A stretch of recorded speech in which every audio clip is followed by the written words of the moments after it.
أعوذ بالله من الشيطان الرجيم بسم الله الرحمن الرحيم. Dear brothers and sisters, Assalamu alaikum wa rahmatullahi wa barakatuh, and welcome back to the second part of Youth Forum. And the number is on the screen. If you'd like to call and ask us questions or contribute your poetry, for example, you can, and we are open to take your calls. Before we left for the Adhan break, Sayyid Zuhair was discussing the 3 points. Yes, I was discussing the first point, which is a glimpse of the life of Sayyida Fatima al-Zahra, Sayyidat Nisa al-Alameen. And we talked about that she was giving the title of Ummu Abiha, and we discussed that this title from the Arabic side of view, doesn't make sense unless there is something else hidden between the lines, and the Prophet wanted to point out something very important. First of all, if we want to discuss it further, the Prophet wouldn't say anything if it wasn't a revelation from Allah subhanahu wa ta'ala. وَمَا يَنطِقُ عَنِ الْهَوَىٰ إِنْ هُوَ إِلَّا وَحْيٌ يُوحَىٰ, which it means that anything the Prophet says, it's been determined and it's been given to him by Allah subhanahu wa ta'ala to say. Therefore, when he says Fatima Ummu Abiha, it means there is something very important in that statement. Fatima salawatullahi wa salamu alayha, if we look at her, she is the one who's connected prophethood to imamah. She is the one who conveyed the instructions of the Prophet to the imams. She's the one who brought the imams to this world. Therefore, والسر المستودع فيها, the secret that's been hidden within the Fatima al-Zahra. Some narrations they said that this sir is the imams. Some narration they said this secret which is being hidden in Fatima al-Zahra is the Imam Mahdi Ajjallah Ta'ala Faraja. Either way, Fatima al-Zahra conveyed the instructions of the Prophet, the heritage of the Prophet to the Imamate. So she was the bridge which basically made it possible for us to witness a 12 Imams, and Imams that is jewels on this planet, and Imams that it is doors for mercy of Allah subhanahu wa ta'ala. Fatima al-Zahra advanced in her life, and she became the wife of Amir al-Mu'mineen Ali ibn Abi Talib salawatullahi wa salamuhu alayh. And what a wife she was. She was a wife that demonstrated the highest moralities and the best akhlaq in terms of being a wife, being a woman that she knew exactly what is meant to be a married woman. Unfortunately, these days, some of the ladies, when they get married, what they want, the first thing is they take a piece of paper out, £10,000 for the place which I want to get married in, £20,000, no, not 20,000, maybe £30,000 for the gold and jewelry, and these days they want diamonds as well, they don't believe in golds, and maybe £10,000 here and there, and then maybe £5,000 to go a trip to Maldives or whatever. Halal trip, by the way. So this all costly for them. Fatima al-Zahra never wanted anything except she goes in a home and she start to create a cell in the society, and that cell was a family. The smallest form of organization known to man is the family. If this organization is based on money, is based on the wrong thinking, the whole society will collapse, as we are seeing at the moment in Manchester, in UK, in Middle East, and all over the world. Because contempt is not there anymore. Satisfaction is not there anymore. Families built on the idea of mutual benefit rather than society benefit. This is the problem. Fatima al-Zahra never wanted that. She wanted a family. She wanted to serve the society. She went on, and this is we going very fast. She went on with Ali ibn Abi Talib, and she witnessed all the troubles which unfortunately the Muslim presented to Ali ibn Abi Talib, and the challenges as well. And she was with him with the best a woman can be to her husband. Patience, as well tolerance, and so on and so forth. She didn't forget her role and in the society. She was practicing her role as a wife.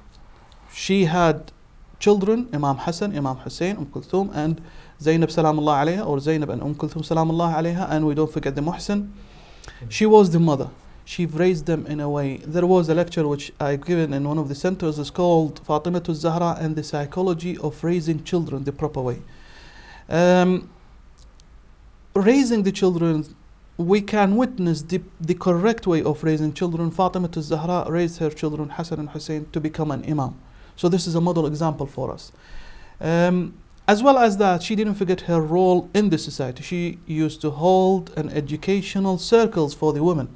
So for those who say, I don't have time, and maybe I'm playing too much with the Clash of the Clans. By the way, it's been issued a fatwa by Sayyid Ali Sistani that it is not allowed to play it, it's haram to play it.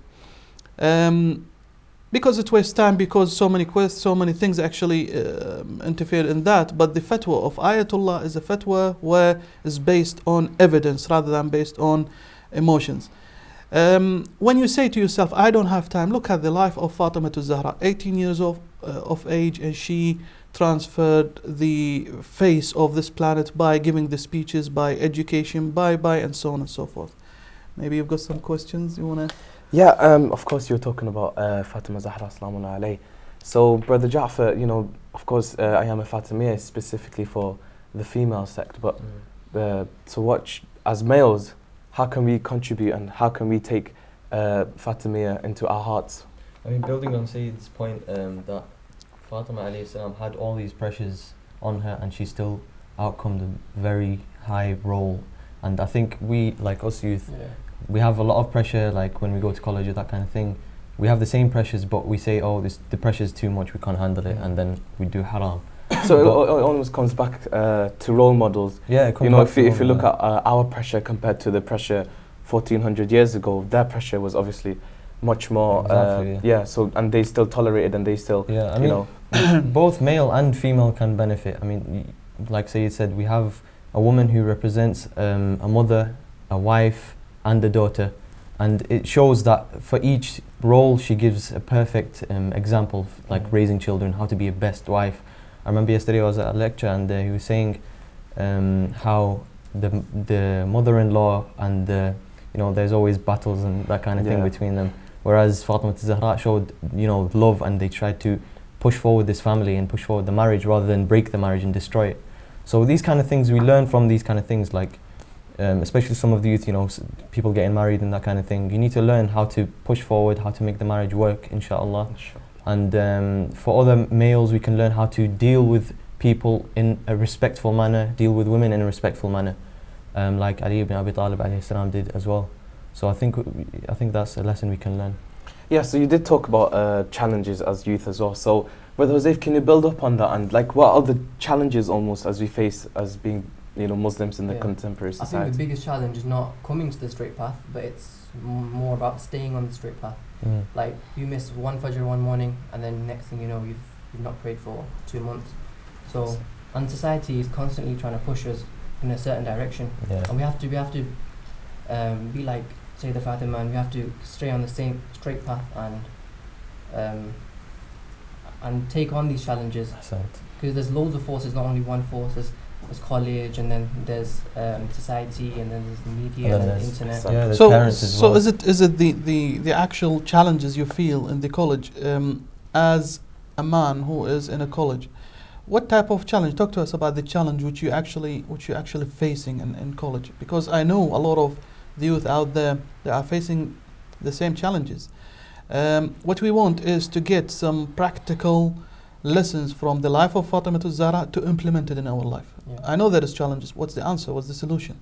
What challenges do you face on day-to-day basis? You or Ja'far or the presenter as well? Maybe we don't want to.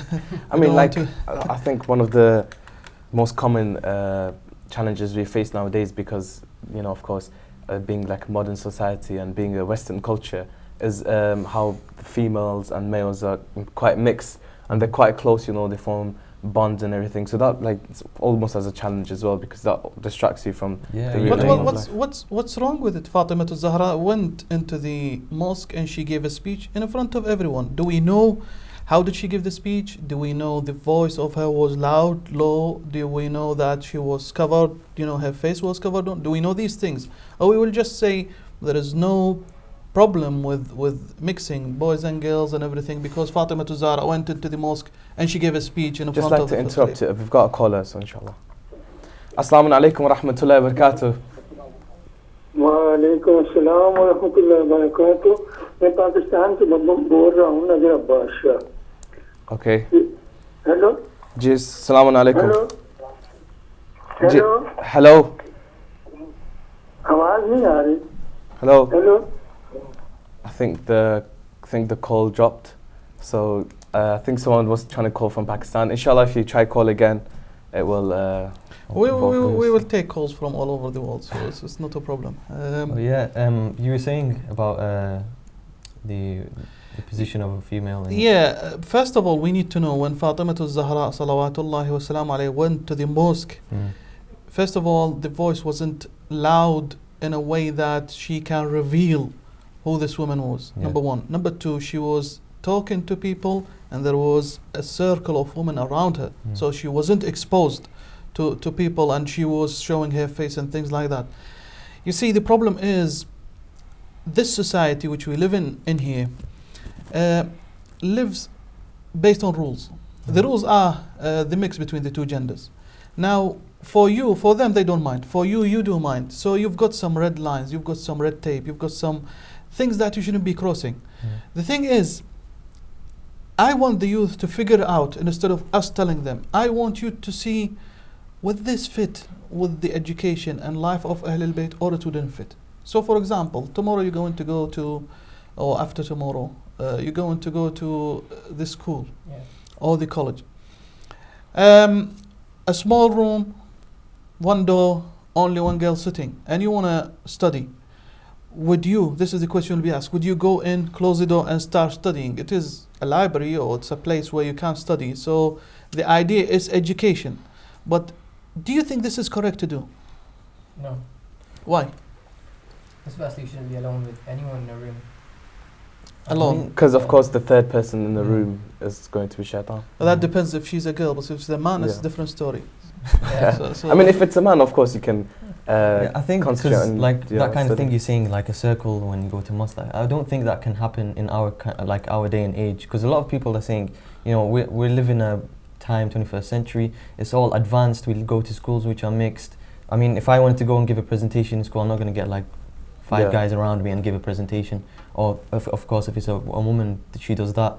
So we need to adapt to that kind of situation. I think that's what Azif was trying to say. How do you adapt? How do you I mean, there are set limits that we should apply to as well. For example, the physical contact. I think we should, of course, if you're going to be a mixed school, it's fine. You can, obviously, you can't control what school you can go to.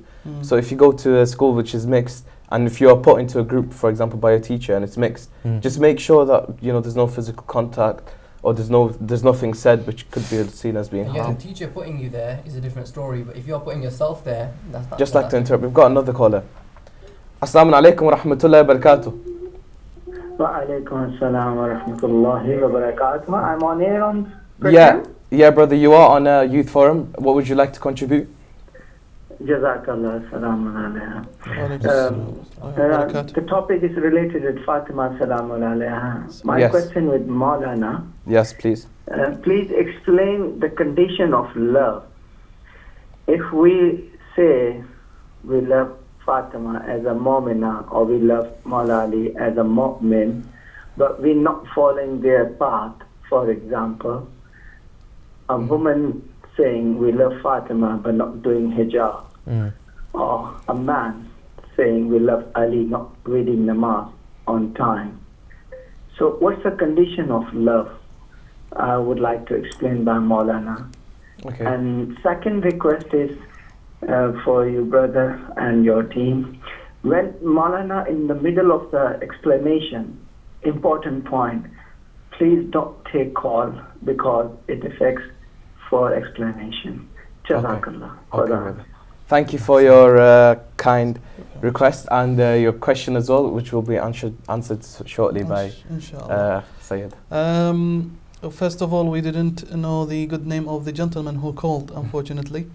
But conditions for love. Conditions for love. Love, first of all, it's an emotion based on prior information gathered about the opposite person or opposite object. Because sometimes some people love cars, some people love houses, some people love people, and so on and so forth.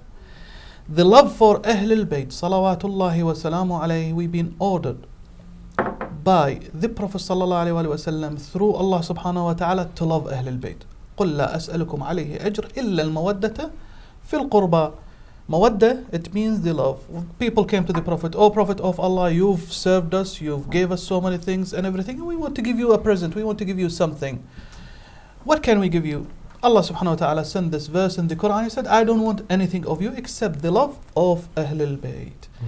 Now, the love of Ahlul Bayt is not demonstrated by wearing a 21st hijabis or by putting makeup on or by only love in the heart. You see, love, as I said, is an emotion, and that emotion, if it's only an emotion, if somebody loves someone and they don't follow the path or footstep of that someone, there is no point in that love. We're not talking about the animal love and involved desires and so on. No, we're talking about the positive love of Ahlul Bayt, of Allah subhanahu wa ta'ala, of the prophets. Now, we love them because they guide us to Allah. There is one hadith of the Imams which says, "Shi'atuna man ata'a Allah." Our Shia, those who follow Allah subhanahu wa ta'ala. And explicitly the Imams again and again and again, they said, be careful. Do not say you are a Shia unless you follow what we say to you. You follow our instructions. How many of us follow the Fatima Zahra or Sayyidah Zainab instructions? Take the clothes, for example. When you go to the Imam Bagas, when you go to the mosques, when you go to the centers, makeup, fingernails, very long, some of them are very scary as well. Nail polish, tattoos these days, things like that. And some of them, they are not even wearing a hijab. Oh, I am following of Sayyidah Zainab or Sayyidah Fatima. What does Sayyidah Zainab and Sayyidah Fatima Zahra got to do with this? Sayyidah Fatima Zahra, salamullah alayha, till the day she died, when they put her in a coffin, she said, "Put me in something so thick so people will not be able to determine the body of my body shape or whatever." The problem is, at the moment, we today, I call it part-time Muslims. Today we are part-time Muslim. In the morning I am not very good with Islam. In the evening I do my salah and I am good with Islam. When I go to the Jannah, I ask Ahlul Bayt, "Why don't you take me to the Jannah? Why don't you doing the shafa'ah to me?" Shafa'ah is only for those who actually followed Ahlul Bayt, who believed in Ahlul Bayt. So yes, the love of Ali ibn Abi Talib, the love of Fatima Zahra, if it's not being explained as a practical steps which takes you toward Allah subhanahu wa ta'ala, this love is nothing. And take it from me, judgment day you will come before Allah subhanahu wa ta'ala and you say, "Oh Allah, I love Ahlul Bayt." He said, "Yeah, fine, fair enough. You've got odd 70, 80, 90,000 different salah 5 times a day you have to present to me. What is it?" "Well, I love Ahlul Bayt." Ahlul Bayt wanted you to do the salah. As-salatu amud ad-din. The salah is the pillar of deen. If it's accepted, everything else is accepted. If it's not accepted, nothing is accepted. Okay, we've got another caller. Bismillah. Assalamu alaikum wa rahmatullahi wa barakatuh. Wa alaikum salam, brother. How are you? I'm good, alhamdulillah. Brother, what is your name and where are you calling from? As-salamu wa rahmatullahi wa barakatuh. My name's Sayyid Ali Akbar Qasmi and I'm calling from Luton. Ali Akbar Kazmi, and you're calling from Newton. Okay, brother, what would you like to contribute? I'd like to ask a question of a different angle. Okay, brother, go ahead. We all know about Bibi Fatima Samalaiha, that she was the mother of Shabab al-Jannah, and obviously her life with the Holy Prophet, peace be upon him. But what was her contributions after she married our first Imam? And what contributions did she bring to Islam in the last 9 years of her life? Okay. So because we all know the sisters, sometimes they don't know in which way they can sort of take teachings. In the first year, she could take teachings of the daughter.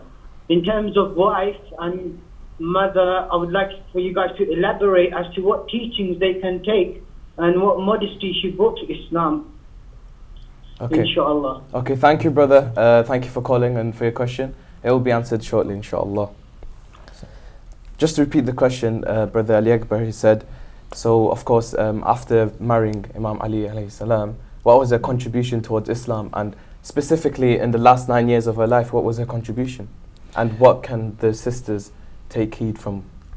Well, we can talk a lot about the contribution of Fatima Zahra salamullah alayha. But I request 2 things. One, if the young people, if the youth can make some phone calls, because this is for them, this is actually for the young people so they can actually benefit more, because I know there is a lot of problems that they are going through, and we want to learn, as the gentleman just now explained, that what contribution she gave and how can we take some practical lessons. But I don't want that to be one-to-one. So if you offer the question to the young people, So yeah, let's brainstorm, and then we will come up with the answer, inshallah. Inshallah. So let's transfer the question. I mean, so what do you think? Generally, I mean, Sayyidina, you mentioned the 3 points before, and I think one of the lessons we can learn was, I think we said it before, about marriage and raising children. So Sayyidina, if you bring the point of what lesson she contribute, I mean, what did she contribute, and we'll tell the audience what we can learn from that. Let's dissect the life into various things. First of all, the mother of Imam Hassan and Imam Hussein. Okay. What would you think the model example that when a woman will have 2 children, not imams, normal 2 children, what kind of education I would expect to teach my children based on the model which Fatima Zahra said to us? So this is a contribution from her to us. She raised her children in a way. Do we know how did she raise her children? Do we know how did she actually tackle the problem of teenage years, tackle the problem of the demanding problems by the young, children, 7, 8-year-olds? Do we know that? What do you think the best model? And then we will see Fatima Zahra, how did she tackle, and we will compare and contrast, inshallah. What's the best way to raise children? Now you're going to be a man, or you're going to have a family in a few years' time. You're going to have children. How do you think you're going to raise them? Yeah, I think it's about treating them equally and telling them. By the way, sorry to interrupt you, but by the way, this is not to throw a mobile phone to them and say, okay, just play with the mobile phone for 10 years of your life, and then we'll come to raise you. I think it's about educating them as well. Okay. And obviously education removes ignorance, and also Yusuf alayhi salam, how he was taught by his father, and how his brothers who were jealous of him, and how they weren't kicked out of the house because they were jealous of him, but how his father took them together, and how he cooperated with them, and in today's society we need to work with them, and we need to work with the society as well. We don't need to we need to adapt and change.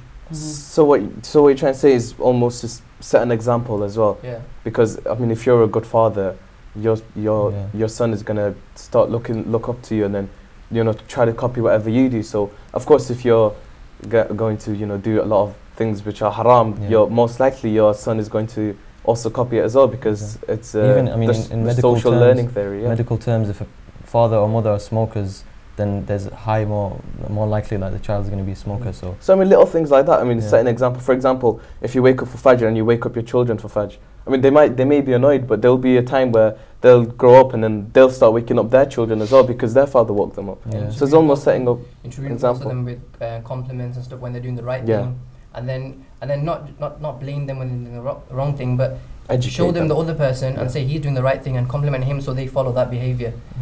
I mean, because nowadays what we see a lot of, especially from the previous generation, is we almost force Islam onto the children. Yeah. I mean, if they don't wake up for Fajr, they start like throwing cold water on their face, for example, and they're waking them, forcing them. Instead of educate them, they make Islam seem like almost as like something that they should run away from. For example, if you don't read Quran, you'll go hell. Yeah. I mean, like all these little things. So they're almost scared of Islam to a certain extent. Instead of like teaching, saying, if you read Quran, what are the benefits of Quran? Instead of teaching them what the bad things are about not reading Quran. And as a teenager, you want to do everything that you're told not to do. Yeah. So like you want to run away from everything you've been like forced to do. So you should come to it and not let them force it to you. Actually, what you've just said is exactly what Fatima Zahra salamullah alayha she did in raising the children. Apart from a couple of things, but the reason what you said was right, because when Fatima Zahra raised her children, she gave us the education in its purest form, like this water, in its purest form. In this day and age and society, the human nature in raising the children is being disturbed by all the media which is out there. How to raise the children, how to give them what they want, how to tackle them, and some philosophers and some educational theories and so on and so forth all came into play. So that water is not clear anymore. And this is, we see there is a failure in the system in raising up the children. So some people may think, okay, it's better for me not to get married. This is a whole headache which I don't want to get into. Fatima al-Zahra, salamullah alayha, the first thing which she knew, and the Prophet said to us that set an example to your children. If you say to your child, for example, when somebody calls, oh, tell him I'm not there. This is a deliberate lie in front of him. So basically you will see that you are contradicting yourself. You're telling me not to lie and you're lying.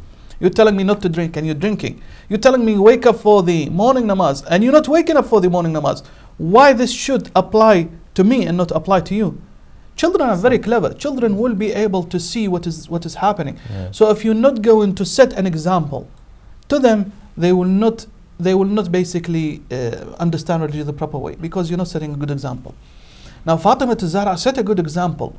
When she raised Imam Hassan and Imam Hussein, she showed them how the salah should be performed properly, how the salah on time, on the spot, leave everything in the world and come in front of Allah subhanahu wa ta'ala. She showed them when she reads the dua, sometimes she used to read the dua a little bit louder so the children can hear the dua. So she taught them, yes, they are imams, but Fatima al-Zahra was responsible in educating the imams as well. And this is why she is ma'soom with the large asma, not the minor asma. Because she had the responsibility of taking up the child from the birth until the teenage, and from teenage, Imam Ali ibn Abi Talib took them with battles and everything, and he taught them how the world actually works outside. Because Fatima al-Zahra wouldn't be able to do that. Now, she taught them how the salah is done, how to perform the akhlaq, how to be modest. Modesty is not for women only, modesty is for men and women. When a man walks in the streets, putting the gaze, lower the gaze on the ground and not looking at women, this is part of modesty. When you wear clothes, some people wearing so tight, the clothes is so tight, you can just see everything, basically. And this is men, I'm not talking about women. So there is hijab for men and there is hijab for women. Because one of the most common misconceptions is that people assume that hijab is only for women as well, whereas hijab is also for men. For example, wearing clothes that are below the knee and not showing your belly button, for example, as well. So those are part of hijab for men as well. Exactly. Yeah. There is the fiqh side of things of the hijab, and there is the moral side of things. The fiqh side of things, obviously there is certain parts which should be covered at all times from the ajnabi or from the outside world. Now, the moral side, would you wear a short and go to Imam Barga, for example, with a meeting over there going on, topless, just the short and you go on? People wouldn't accept it, because moralities is part of our education. And in fact, some moralities it determines what is halal and what is haram. Yes, you might allow to do so, but if it contradicts with the society education, with the moralities of the society, then it becomes haram for you to do so. Fatima al-Zahra never contradicted. Fatima al-Zahra taught us how to raise the children the proper way. One more thing. Fatima al-Zahra contributed to Islam a contribution that I don't think anyone did or been able to do so. Of course, this is not to include the Imams. The Imams, they've got their own contribution in a different way, so don't take this the wrong way. But Fatima al-Zahra contributed by raising Imam Hassan, Imam Hussein, and Zainab salamullahi alayha. And Zainab salamullahi alayha on her own is a society in a woman. Zainab salamullahi on her own is a society in a woman. If she had one mistake in raising Zainab salamullahi, we wouldn't even have Islam now. Because Zainab, she knew exactly what to do at the right time, and she knew exactly what to say right time. So you've got the woman who raised these magnificent people who changed the course of history, and you've got the khutbah of Fatima al-Zahra on the day where people took fadak from her. Although it wasn't all about fadak, Ahlul Bayt is not about money, but this khutbah, she was the first defendant of Islam, of Imamah, ever to be known. She was the first one to put Imamah on the map and told the people what is wrong with them. And we know this is the most important part, because she woke up the Islamic nation to the path of Imamah, and who's supposed to be the Imam and who's supposed to be the one to follow, basically. So the contribution of Fatima al-Zahra, if you read, and I urge the youth, you like Fatima al-Zahra, forget about everything, read the khutbah of Fatima al-Zahra. Only the khutbah is enough. She talks about Tawheed, she talks about Adl, she talks about Nubuwwah, she talks about Imam, she talks about Judgment Day, she talks about right and wrong and moralities and things like that, and even about the Quran. So get the khutbah of Fatima al-Zahra, it's freely available on the internet. Look at it and see who is Fatima al-Zahra. Salawatullahi wa salamuhu alayha. Thank you for your contribution to the program. Also, Jafar, just to finish off, the program, just a quick question. Yeah. Of course, the youth, one of the reasons like they're not as educated towards Islam is because they don't go to like these lectures and these speeches, and they should go because they learn a lot. So what should we do to plant the love of Fatima Zahra? For example, I don't see many people in Fatimiyya, but if there was a gaming event, there would be a lot of people. Just to take this last call. Take the call then. Assalamu alaikum wa rahmatullahi wa barakatuh. Assalamu alaikum. Walaikum salam, brother. Assalam. Where are you calling from and what's your name, brother? My name is Hassan. I'm calling from London. Okay, brother I just have Hassan. one question. Sure. Just regarding after Bibi Fatima was married at the age of 9, up until her martyrdom, what major events took place? Okay. Okay, thank you for your question, brother Hassan. I'm sure we'll be able to answer that. Inshallah. Thank you. So, I mean, there are a lot of major events that took place after, but, just quickly highlight, we don't have much time left, as brother Hassan just asked. Well, I mean, from where to where? Since when she was married till her death. Well, the events that took place, obviously the Islamic nation at that time was a changing nation. Many things have happened. The Islam in general was a power that it is growing so quickly. Many battles being fought at that time. The first Khalifa took place, second Khalifa took place, third Khalifa took place and become Khalifa, and a new set of rules and regulations being introduced on regular basis. Many things have been introduced and many things have been taken away. Without elaborating more, Fatima al-Zahra salamullahi alayha role, as I said, if we can pinpoint, one of the most important things that she was doing is the circle of the ladies in educating them. Even at the moment till today, they say that Fatima al-Zahra have got different book. The non-Shia, they say that the Shia got a different Quran, Quran or Mus'haf Fatima. Why this being raised? This issue being raised because Fatima al-Zahra used to sit and educate people, and the book she had is the explanation or the interpretation of the surah which used to come and be revealed to the Prophet sallallahu alaihi wasallam. Now, education is the core of movement which Fatima al-Zahra started.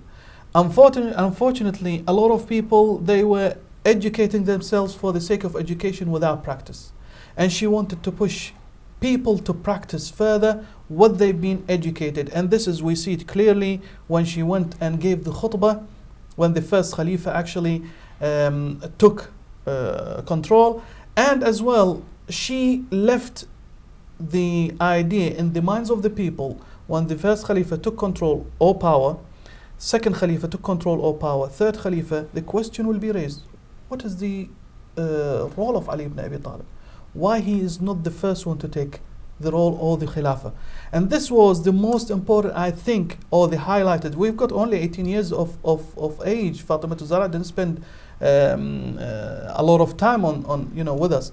But with this 18 years of age, she pushed the idea of the Imamah or the Khilafah, the Al-Khilafah Al-Rabbaniyya on earth in the front lines. And this was the most important contribution. Of course, there are many different small things which we can say, but for the benefit of time, that I think educating the people and freeing their mind, this is the most crucial point that Fatima al-Zahra made. I think that links to what you asked before we got the phone call, like how can we move on and push forward. It's exactly that. We need to educate and practice, because education, because we can all go to a lecture and then sit there for an hour and then go outside and not do anything, just in one ear and out the other. So I think practice is one of the practical things we can actually do, like maybe do a gathering with your friends at your house and do like a small lecture, or get someone to maybe do a kumail every Thursday night, that kind of thing. That brings people together, brings people closer to each other. And then when you have the closeness in society, then you can build on it. Because first you need to bring everyone close together, and then you can, you know, build the foundations. And I mean, do we have a couple of more minutes? Or no, unfortunately we have run out of time. Inshallah. I will have to just mention this to the mu'mineen very quickly. There is one hadith which is a crucial hadith. It's very important to ponder on. The Prophet sallallahu alaihi wasallam, he said, "Fatima bid'atun minni." Fatima is part of me. And the end of this hadith, so we will not go further away. Rida Fatima, rida Allah. The happiness of Fatima is the happiness of Allah subhanahu wa ta'ala, not the other way around. The tear which Fatima to Zahra salawatullah wasalam dropped, it became Jahannam. And the smile Fatima to Zahra gave out, it becomes the Jannah. So if you hurt Fatima to Zahra, this is Jahannam. If you make Fatima happy, this is the Jannah. This is a very important point. MashaAllah. Thanks for everything, Sayyid. And thanks to the guests as well, Huzayf and Ja'far. Thank you for your contribution as well, especially with your Quran recitation. MashaAllah, very beautiful. Just a reminder that Youth Forum is now every Saturday at 12 p.m. till 1 p.m. So make sure you do contribute. I'd like to thank the callers as well for their questions, and you can also call in to contribute your poetry as well, not only questions.